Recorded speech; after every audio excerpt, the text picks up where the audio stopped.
Hey Clavin, I'm glad you brought up Bricklink Studio. I haven't used it in a while. I don't even have it installed anymore. I had to get a new computer a while back and didn't ever download it. But I like the idea of us doing a co-op build, so I thought I'd get a copy.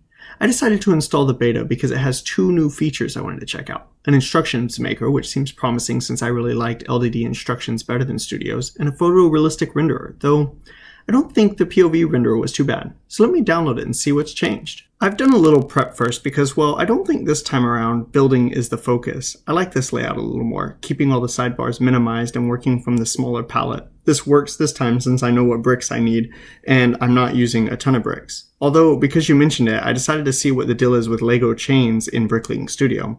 Lego Digital Designer has such an advantage here. I never knew what I was missing out on, so I made this little white wall with a very rigid chain.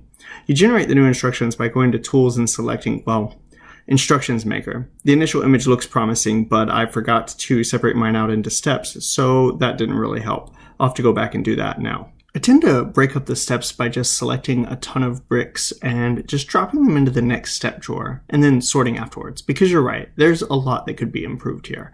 I'd trade some of the control for some auto options, like layering would be an easy start, I think.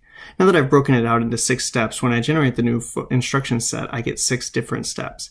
I like how it highlights the bricks themselves. This is much better than it used to be. It's still not as intuitive as Lego Digital Designer, it seems. The program doesn't do any thinking for you. Also, proof it's still beta. I have no way to successfully export these instructions.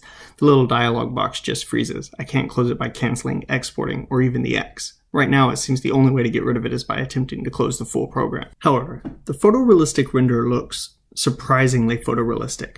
I can even see the little Lego logo printed on the bricks. I'm really surprised at how sharp the detail is. I can't really compare it with the old renderer unless I use a model I already have a render of, so I decided to bust out this old pirate ship, which I found an image of named Pirate Ship. You can see the difference in the way the shadows are cast. There is definitely photorealism. Well, Clavin, these new features are promising, and now that I've refamiliarized myself with Bricklink Studio, I'd love to do a co-op build. I'll talk to you soon.